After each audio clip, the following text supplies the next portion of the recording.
On August 8, 2009, Typhoon Morakot brought severe devastation to southern Taiwan. It was in the wake of the event that the central government realized the need to let the mountain rest and repair itself. Thus, a plan to relocate those living in the mountains was enacted, and in partnership with Tzu Chi, Shanlin Da Ai Village was born.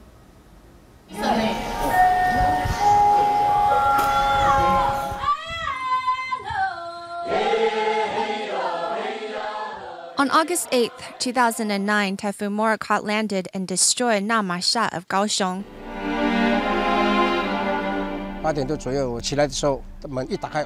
It was around 8 when I got up.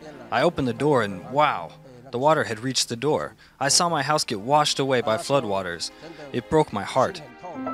Seeing the house he worked so hard to build destroyed by floodwaters, Liu Ronggui, who is currently working as a security guard at Shanlin Da Ai Elementary School in Kaohsiung, was facing the biggest challenge in his life.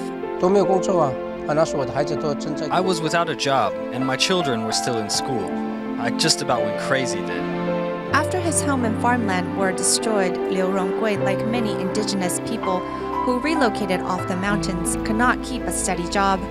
Unable to adjust to life in the city, some moved back up the mountain. However, Liu just left his heart there. No matter what, I still firmly believe life was better living in the mountains. I want to go back, but seeing my home in that condition makes me sad, so I don't return much. When I encounter setbacks or my heart is especially restless, I will pray for peace. Religious belief is a big part of our community. As their religious belief is the strength of overcoming their obstacles, a church was incorporated into the construction plan when building Shanlin Da Ai Village.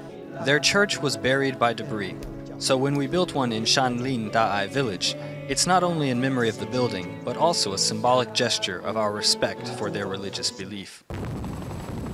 In the wake of the disaster, the government's decision to let the forest recuperate coincidentally matched Master Jenyan's plea to the residents to relocate to safer grounds. The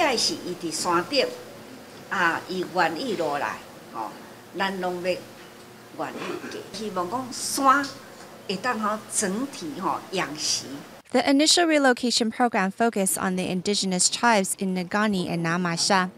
Together, Tzu Chi volunteers and the tribal elders convinced the villagers to move to the plain and also work together in where to build.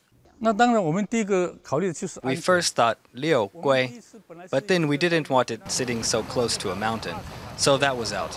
The best area was here because before the '88 flood occurred, we often passed through here and were already familiar with this area. The second was that it's close to our homeland. To speed up move-in date for the residents, the executive yuan quickly approved the construction plans and simplified the needed paperwork. The construction crew also took on the challenge of completing the project within 88 days. At the time, the entire construction labor force in Kaohsiung was working for us.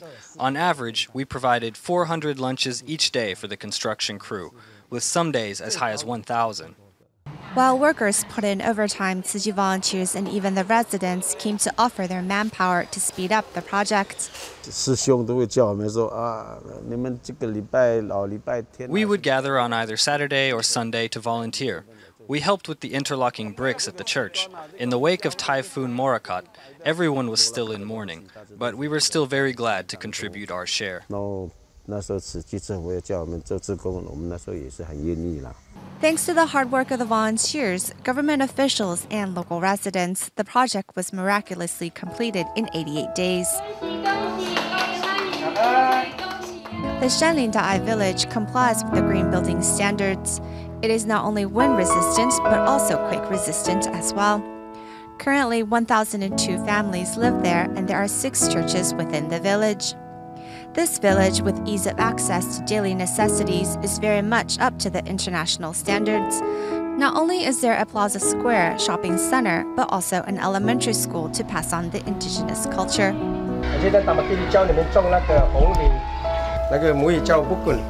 Liu Ronggui is also responsible for tending to the school farm and teaching the younger generation the craft.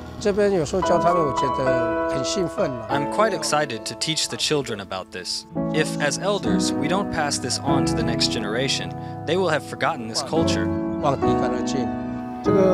This is over 30 years old. It was relocated from the mountains. It's difficult to maintain due to the difference in elevation, so I'm quite happy it's doing so well here. Just like the residents here, these plants have also relocated from their hometown. Surviving Typhoon Morakot, these plants, just like the indigenous villagers, are thriving well and securing new roots in Shanlin Da Ai Village.